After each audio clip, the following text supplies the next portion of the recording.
Everyone thinks Eren Yeager became the villain because of war, but that's not true. The moment he watched his mother die, his fate was already sealed.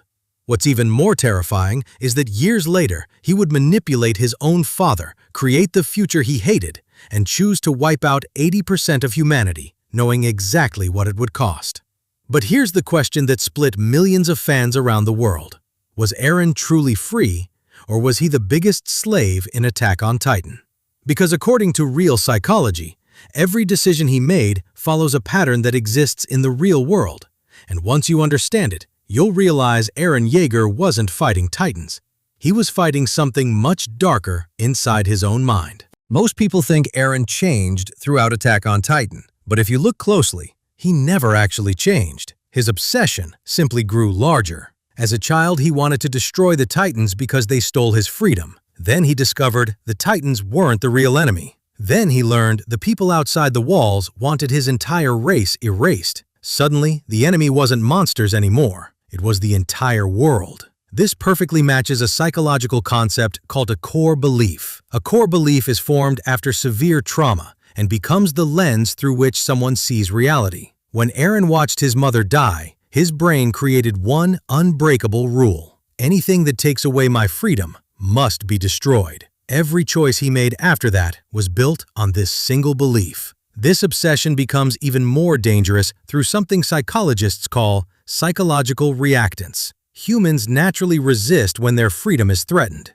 That's why people often want something more when they're told they can't have it. But in Eren's case, this reaction became extreme. Every wall, every order, every government, every enemy felt like a prison. Freedom stopped being a dream and became an addiction. The more the world tried to control him, the more violently he pushed back, until even innocent people became obstacles standing between him and absolute freedom. Then comes one of the darkest parts of his psychology: identity fusion. This happens when a person's mission becomes their entire identity. Eren wasn't someone who wanted freedom. He believed he was freedom. Without fighting, he had no purpose. Without an enemy, he didn't know who he was. That's why he keeps saying he has to keep moving forward, because stopping would force him to question everything his life had become. His mission wasn't something he believed in anymore. It became who he was.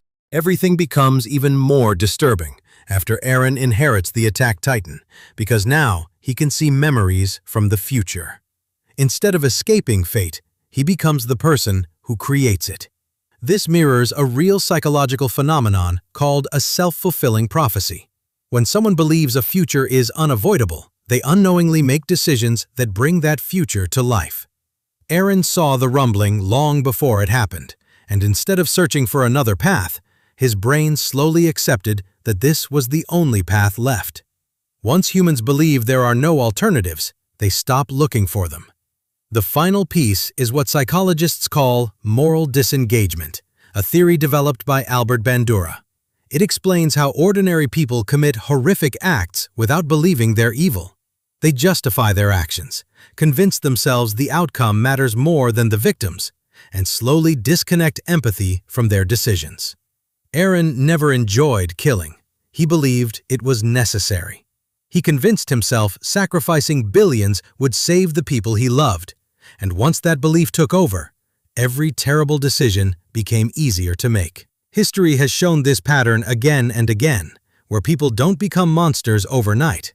They simply become convinced they have no other choice. But maybe that's why Eren Yeager is still one of the most debated characters in anime history. Because the question was never whether he was good or evil. The real question is how far any human being would go if they truly believed there was no other choice. That's why Eren Yeager is one of the greatest fictional characters ever written. He's not terrifying because he can become the founding Titan. He's terrifying because his psychology is real. A traumatized child develops one destructive belief. That belief becomes an obsession. The obsession becomes his identity. His identity convinces him there is only one future. And eventually, his morality bends to protect that future. The greatest tragedy of Attack on Titan isn't that Eren destroyed the world. It's that the boy who wanted freedom became a prisoner of his own obsession long before the rumbling ever began.